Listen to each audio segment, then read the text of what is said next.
ಅಂಚನೆ ನಮ್ಮ ಊರುಗಳ ಅಂಚನೆ ಬತ್ತುಂಡ ಅಕ್ಲು ಇಂಚನೆ ಮಾತ್ರ ನನ್ನ ಪೆಟ್ಟು ತಿನ್ಪುಂಡು ಮಾತ್ರ ಖಂಡಿತ ಅಂಡ ಮಕ್ಕಳು ಇಂಚ ಸಂಗಲೆನ್ ಪುರ ಹಾಲ್ ಮಲ್ತದ ಅಕ್ಲ ಲಾಭ ಅಕ್ಕಲ್ ತಗೊಂಡು ಇವತ್ತು ಅವರು ಬರುವಂತ ಸಮಯಕ್ಕೆ ನಿಮ್ಮ ಆದಾಯ ಏನು, ಇವತ್ತು ನೀವು ಇಲ್ಲಿ ಬಂದಿದ್ದಾಗ ನಿಮಗೆ ಇದರಿಂದ ಏನು ಲಾಭ ಇದೆ ಅಂತ ನೀವು ಅವ್ರ ಕೇಳಿದಾಗ ಅವರಿಗೆ ತಾಕದಿದ್ರೆ ನಾವು ಹೇಳಿದ ಜಾಗಕ್ಕೆ ಅವರು ಬರಲಿ, ಅಥವಾ ಅವರು ಹೇಳಿದ ಜಾಗಕ್ಕೆ ನಾವು ಬರ್ತೇವೆ. ಯಾವುದೇ ಜಾಗ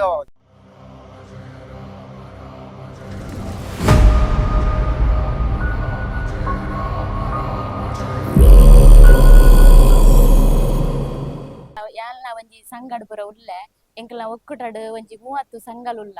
ಆ ಸಂಗಲ್ ಎಡ್ಡೆ ರೀತಿಡ್ ಸಾಲದೆತ್ತದು ಪುರ ಬಾರಿ ಶೋಕುನು ನಡತೊಂದಿತ್ತುಂಡು.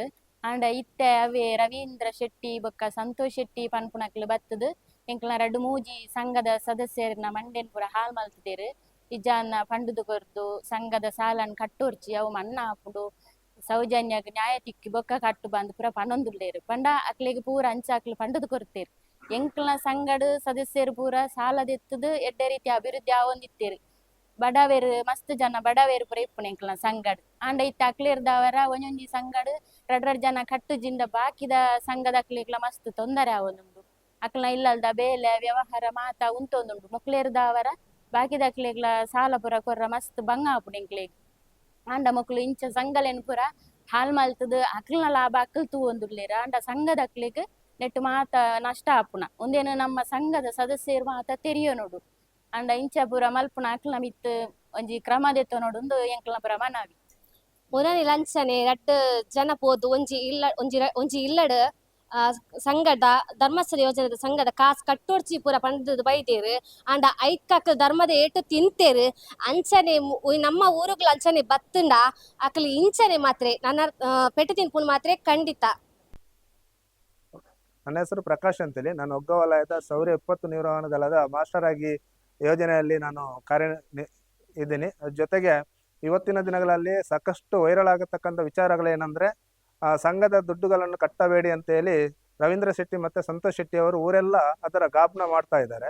ಆದರೆ ಒಂದು ವಿಚಾರ ಏನಂದರೆ ನಾವು ತಿಳ್ಕೊಬೇಕಾಗಿರತಕ್ಕಂಥದ್ದು, ದುಡ್ಡನ್ನ ಕಟ್ಟಬೇಡಿ ಅಂದರೆ ಯಾರು ಕಟ್ಟಬೇಕು? ಅವ್ರು ಕಟ್ತಾರ? ಅವ್ರು ಕಟ್ಟೋದಿದ್ರೆ ನಾವು ಸಂಘದ ಸದಸ್ಯರು ಯಾರು ಕಟ್ಟುವಂಥ ಅವಶ್ಯಕತೆ ಇರುವುದಿಲ್ಲ. ಒಂದು ಎರಡು, ನನ್ನ ಒಂದು ಗಮನದಲ್ಲಿರ್ತಕ್ಕಂಥ ವಿಚಾರ ಏನಂದ್ರೆ, ಇವತ್ತು ಊರೆಲ್ಲ ತಿರುಗಾಡಿ ಅವರ ಎಲ್ಲ ಕೆಲಸ ಕಾರ್ಯಗಳನ್ನು ಬಿಟ್ಟು ಇವತ್ತು ಯೋಜನೆ ದುಡ್ಡು ಕಟ್ಟಬೇಡಿ ಹಾಗೆ ಈಗ ಅಂತೇಳಿ ಜನಗಳ ಒಂದು ಬ್ರೈನ್ ವಾಶ್ ಮಾಡತಕ್ಕಂಥ ವ್ಯಕ್ತಿಗಳಿಗೆ ಅವ್ರಿಗೆ ಏನು ಆದಾಯ ಇದೆ?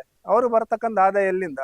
ಇವತ್ತು ನಾವು ಸಾಮಾನ್ಯ ಆಗಿರ್ತಕ್ಕಂಥ ಧರ್ಮಸ್ಥಳ ಸಂಘದ ಸದಸ್ಯರು ಏನು ಯೋಚನೆ ಮಾಡ್ಬೇಕಂತಿದ್ರೆ, ಇವರು ಇವತ್ತು ವಿಡಿಯೋ ಇಟ್ಕೊಂಡು ಕ್ಯಾಮರಾ ಇಟ್ಕೊಂಡು ಊರೆಲ್ಲ ಅಲೆದಾಡ್ತಾ ಇದ್ದಾರೆ ಅಂದ್ರಾಗ ಇವ್ರಿಗೂ ಸಾಕಷ್ಟು ಆದಾಯಗಳು ಇದೆ. ಈ ಆದಾಯಗಳ ಮೂಲ ಎಲ್ಲಿಂದ ಬರ್ತಾ ಇದೆ? ಯಾಕಂದ್ರೆ ಯಾರೊಬ್ಬ ವ್ಯಕ್ತಿ ಸೋಷಿಯಲ್ ವರ್ಕ್ ಮಾಡಬೇಕು ಅಂತಿದ್ರು ಅವನದೇ ಆದ ಒಂದು ಆದಾಯನ ನೋಡ್ಕೊಂಡು ಸೋಷಿಯಲ್ ವರ್ಕ್ ಮಾಡೋದಕ್ಕೆ ಹೋಗತಕ್ಕಂಥ ಇವತ್ತಿನ ಇರತಕ್ಕಂಥ ದಿನಗಳಲ್ಲಿ ಇವರು ಕೂಡ ಅಷ್ಟು ಇವತ್ತು ಸೋಷಿಯಲ್ ವರ್ಕ್ ಅಂತ ಹೇಳ್ಕೊಂಡು ಇವರು ಇಲ್ಲಿ ಇವತ್ತು ಜನಗಳನ್ನ ದಾರಿ ತಪ್ಪಿಸುವಂತ ಕೆಲಸನ ಮಾಡ್ತಾ ಇದ್ದಾರೆ. ಅದ್ರ ಜೊತೆಗೆ ಇನ್ನೊಂದು ಏನ್ ಮಾಡ್ತಾ ಇದ್ದಾರೆ ಅಂದ್ರೆ, ಇವರು ಕೂಡ ಅಷ್ಟೇ ಆ ದುಡ್ಡು ಬರ್ತಾ ಇದೆ, ಆ ದುಡ್ಡು ಕೊಡ್ತಕ್ಕಂಥ ವ್ಯಕ್ತಿಗಳು ಯಾರು ಎಂಬುದನ್ನು ನಾವು ಹುಡುಕಿದಾಗ 100% ಇವತ್ತು ಗೊತ್ತಾಗುತ್ತೆ ಇವರು ಕೂಡ ಅಷ್ಟೇ ದುಡ್ಡುಗೋಸ್ಕರ ಕೆಲಸನ ಮಾಡ್ತಾ ಇದ್ದಾರೆ, ಜನಗಳ ದಾರಿನ ತಪ್ಪಿಸ್ತಾ ಇದ್ದಾರೆ ಅಂತೇಳಿ.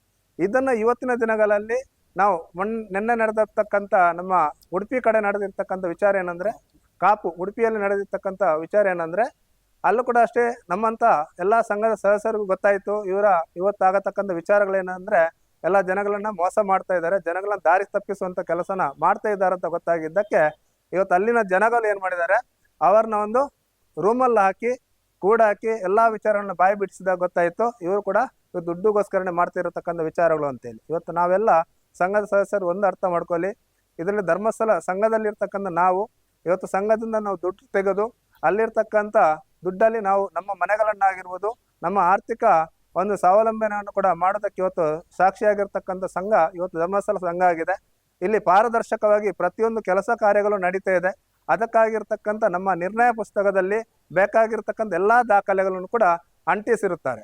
ಅದನ್ನು ನಾವು ಅರ್ಥ ಮಾಡಿಕೊಂಡಾಗ ಅದರಲ್ಲಿ ನಮಗೆ ಯಾವುದೇ ವಿಚಾರ ಅರ್ಥ ಆಗದೇ ಇದ್ದಂಥ ಸಮಯದಲ್ಲಿ ಅದಕ್ಕೆ ಬೇಕಾಗಿರ್ತಕ್ಕಂಥ ಮೇಲ್ವಿಚಾರಕರು ಅಥವಾ ಸೇವಾ ಪ್ರತಿನಿಧಿಗಳು, ಧರ್ಮಸ್ಥಳ ಯೋಜನಾಧಿಕಾರಿಗಳು, ನಿರ್ದೇಶಕರು ಸಾಕಷ್ಟು ರೀತಿಯಲ್ಲಿ ನಮಗೆ ಅದರ ಮಾರ್ಗದರ್ಶನ ಕೊಡೋದಕ್ಕಿರ್ತಕ್ಕಂಥ ವ್ಯಕ್ತಿಗಳಿದ್ದಾರೆ. ಆದರೆ ಇವತ್ತು ಅಷ್ಟು ವರ್ಷಗಳಿಂದ ಕೆಲಸ ಮಾಡ್ತಕ್ಕಂಥ ವ್ಯಕ್ತಿಗಳೇ ನಮಗೆ ಅದರ ಪಾರದರ್ಶಕವಾದ ವಿಚಾರಣ ಕೊಡ್ತಾ ಇರುವಂತ ನಿನ್ನೆ ಮೊನ್ನೆ ಬಂದಿರತಕ್ಕಂಥ ರವೀಂದ್ರ ಶೆಟ್ಟಿ ಆಗಿರ್ಬೋದು, ಸಂತೋಷ್ ಶೆಟ್ಟಿ ಅವರು ಆಗಿರ್ಬೋದು, ಇವರಿಗೆ ಇದ್ರ ಬಗ್ಗೆ ಎಷ್ಟರ ಮಟ್ಟಿಗೆ ಗೊತ್ತಿರುತ್ತದೆ ವಿಚಾರಗಳು. ಇದನ್ನೆಲ್ಲ ನಾವು ಪ್ರಶ್ನೆಯಾಗಿ ತಗೊಂಡಾಗ ಇದಕ್ಕೆ ಯಾವುದೇ ಕಾರಣಕ್ಕೂ ನಮಗೆ ಉತ್ತರಗಳು ಸಿಗುತ್ತಾ ಇಲ್ಲ. ಹಾಗಿದ್ದಾಗ ಇದೊಂದು ಷಡ್ಯಂತ್ರವಾಗಿ ಇವ್ರು ಮಾಡ್ತಕ್ಕಂಥ ಕೆಲಸಗಳು. ಅದ್ರ ಜೊತೆಗೆ ಇವತ್ತು ನಾವು ಕೂಡ ಅಷ್ಟೇ ಸೋಷಿಯಲ್ ಫೀಲ್ಡಲ್ಲಿ ಸಾಕಷ್ಟು ಫೀಲ್ಡಲ್ಲಿ ಕೆಲಸ ಮಾಡಿದಾಗ ಸಾಕಷ್ಟು ವ್ಯಕ್ತಿಗಳು ನಮ್ಮ ಜೊತೆ ಹಂಚ್ಕೊಂಡಿರ್ತಕ್ಕಂಥ ವಿಚಾರಗಳೇನೆಂದ್ರೆ ಇವರೆಲ್ಲ ಮಾಡ್ತಕ್ಕಂಥ ದುಡ್ಡಿಗೋಸ್ಕರನೇ ಇವರು ಮಾಡ್ತಾ ಇದ್ದಾರೆ, ನಮ್ಮಂಥ ಸಾಮಾನ್ಯ ಜನಗಳ ಒಂದು ಮನಸ್ಸನ್ನು ಧೃತಿಗಡಿಸುವಂಥ ಕೆಲಸನ ಕೂಡ ಮಾಡ್ತಾ ಇದ್ದಾರೆ ಅಂತೇಳಿ ಇವತ್ತು ಸಾಕಷ್ಟು ಜನಗಳು ನಮ್ಮ ಜೊತೆಗೆ ಅವರ ಅಲಲನ್ನು ಕೂಡ ತೋಡ್ಕೊಂಡಿರ್ತಕ್ಕಂಥ ವಿಚಾರಗಳು ಇವತ್ತು ನಮ್ಮ ಬೆಳಕಿಗೆ ಬಂದಿರತಕ್ಕಂಥ ವಿಚಾರ ಆಗಿದೆ. ಆದರೆ ನನ್ನ ಕಡೆಯಿಂದ ಇರ್ತಕ್ಕಂಥ ಮಾಹಿತಿ ಏನಂದ್ರೆ ಇನ್ನು ಮುಂದಕ್ಕೂ ಕೂಡ ಅಷ್ಟೇ ನಮ್ಮ ಕಡೆ ಸಾಕಷ್ಟು ವ್ಯಕ್ತಿಗಳು ಇದ್ದಾರೆ, ಅವ್ರ ಹತ್ರನೂ ಕೂಡ ಬರ್ಬೋದು. ಆದರೆ ನಾನು ನಿಮ್ಮ ಹತ್ರ ಇರತಕ್ಕಂಥ ನಮ್ಮ ಸಂಘದ ಸದಸ್ಯರ ಹತ್ರ ಹೇಳ್ತಕ್ಕಂಥ ವಿಚಾರ ಏನಂದ್ರೆ ಇವತ್ತು ಅವ್ರು ಬರುವಂತ ಸಮಯಕ್ಕೆ ನಿಮ್ಮ ಆದಾಯ ಏನು, ಇವತ್ತು ನೀವು ಇಲ್ಲಿ ಬಂದಿದ್ದಾಗ ನಿಮಗೆ ಇದರಿಂದ ಏನು ಲಾಭ ಇದೆ ಅಂತ ನೀವು ಅವ್ರ ಹತ್ರ ಕೇಳಿದಾಗ 100% ಅವ್ರ ಹತ್ರ ಉತ್ತರ ಸಿಗಲ್ಲ ಅಂತ ಅನ್ಕೊಂಡಿದ್ದೀನಿ. ನಾನು ಸದಾನಂದ ನಾವೂರು ಅಂತೇಳಿ ಧರ್ಮಸ್ಥಳ ಗ್ರಾಮಾಭಿವೃದ್ಧಿ ಯೋಜನೆಯ ಬಂಟ್ವಾಳ ತಾಲೂಕು ಒಕ್ಕೂಟದ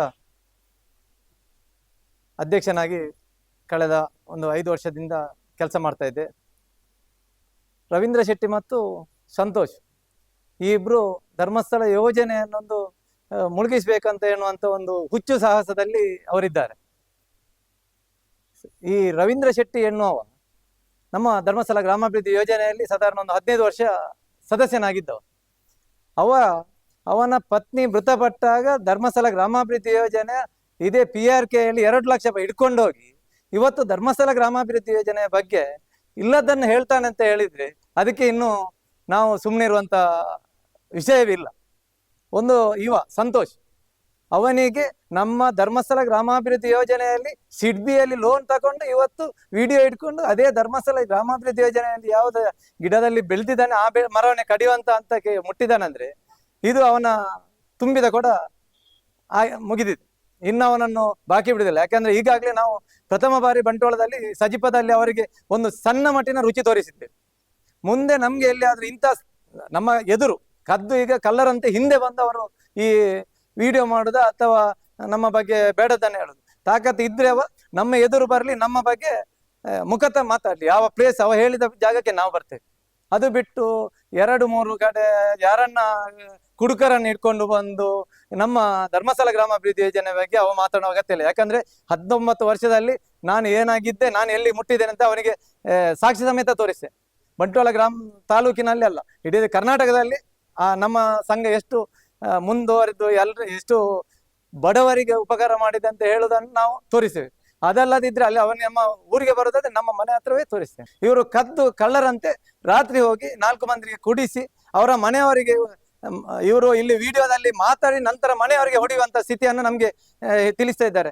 ಅವರು ನಿನ್ನೆ ಹೀಗೆ ಹೇಳಿದ್ದಾರೆ ಅಂತ, ನಮ್ಮ ನೀನು ಸಂಘದ ಲೋನ್ ಕಟ್ಟಿದ್ರೆ ನಮ್ಗೆ ಹೊಡಿತೇನೆ ಅಂತ ಹೇಳಿ ಬೆದರಿಕೆ ಆಗ್ತಾರೆ ಅಂತ. ಇಂಥ ಕೆಟ್ಟ ಪ್ರವೃತ್ತಿಯನ್ನು ಈ ರವೀಂದ್ರ ಶೆಟ್ಟಿ ಮತ್ತು ನಮ್ಮ ಸಂತೋಷ್ ಎನ್ನುವರು ಮಾಡ್ತಾ ಇದ್ದಾರೆ. ಇವನೊಟ್ಟಿಗೆ ಆವತ್ತು ನಮ್ಮೊಟ್ಟಿಗೆ ನಾವು ಸಜಿಪದಲ್ಲಿ ಯಾರೋ ಒಬ್ರು ಪಾಪದ ಹುಡುಗಿಯನ್ನು ಕರ್ಕೊಂಡು ಬಂದು ಅವಳ ನಮ್ಮ ಮೇಲೆ ಇಲ್ಲ ಸಲ್ಲದ ಅಂದ್ರೆ ಅಪ್ರಾಪ್ತ ಬಾಲಕಿಯ ಮೇಲೆ ಅತ್ಯಾಚಾರ ಕೇಸ್ ಅಂತ ಹಾಕಿದ್ರು. ಆದ್ರೆ ನಾವು ದೇವರನ್ನು ಮತ್ತು ನಮ್ಮ ದೈವವನ್ನು ನಂಬಿರುವವರು, ಅದಕ್ಕೆ ಪ್ರತಿಫಲವನ್ನು ಅವರು ನೋಡಿದ್ದಾರೆ. ಅವರು ಈಗ ಆ ಹತ್ತಿರಕ್ಕಿಲ್ಲ. ಈಗ ಇವನ ಯೂಟ್ಯೂಬ್ ಮತ್ತು ಯಾಕಂದ್ರೆ ಸಂಬಳ ಸಿಕ್ಕಿದ್ರೆ ಧರ್ಮಕ್ಕೆ ಸಿಕ್ಕುವ ಸಂಬಳಕ್ಕಾಗಿ ಇಂಥ ನೀಚ ಕೃತ್ಯಕ್ಕೆ ಇಳಿದಿದ್ದಾರೆ. ಅಂದ್ರೆ ಇವರಿಗೆ ಸರಿಯಾದ ಉತ್ತರವನ್ನು ನಾವು 100ಕ್ಕೆ 100 ಕೊಟ್ಟೇ ಕೊಡ್ತೇವೆ. ಯಾಕಂದ್ರೆ ಈ ತಾಕತ್ತಿಲ್ಲದ ಅವರು ಹಿಂದಿನಿಂದ ಬಾಗಿನಿಂದ ಬಂದು ಚೂರಿ ಹಾಕುವಂತ ಕೃತ್ಯವನ್ನು ಮಾಡ್ತಾ ಇದ್ದಾರೆ. ಅವರಿಗೆ ತಾಕತ್ತಿದ್ರೆ ನಾವು ಹೇಳಿದ ಜಾಗಕ್ಕೆ ಅವರು ಬರ್ಲಿ, ಅಥವಾ ಅವರು ಹೇಳಿದ ಜಾಗಕ್ಕೆ ನಾವು ಬರ್ತೇವೆ. ಯಾವುದೇ ಜಾಗ ನಾವು ಬರ್ತೇವೆ. ನಮ್ಮ ಧರ್ಮಸ್ಥಳ ಗ್ರಾಮಾಭಿವೃದ್ಧಿಯಲ್ಲಿ ಯಾವುದು ಅವ್ಯವಹಾರ ಆಗಿದೆ, ಏನಾಗಿದೆ ಅಂತ ಅವರು ಹೇಳಿ ನಾವು ಅದಕ್ಕೆ ಸರಿಯಾಗಿ ಯಾವ್ದು ಅವ್ಯವಹಾರ ಆಗಿದೆ ಇಲ್ವಾ ಅಂತ ನಾವು ತೋರಿಸ್ಲಿಕ್ಕೆ ರೆಡಿ ಇದ್ದೇವೆ ಅಂತ ಹೇಳಿ ನಾನು ಹೇಳ್ತಾ ಇದ್ದೇನೆ.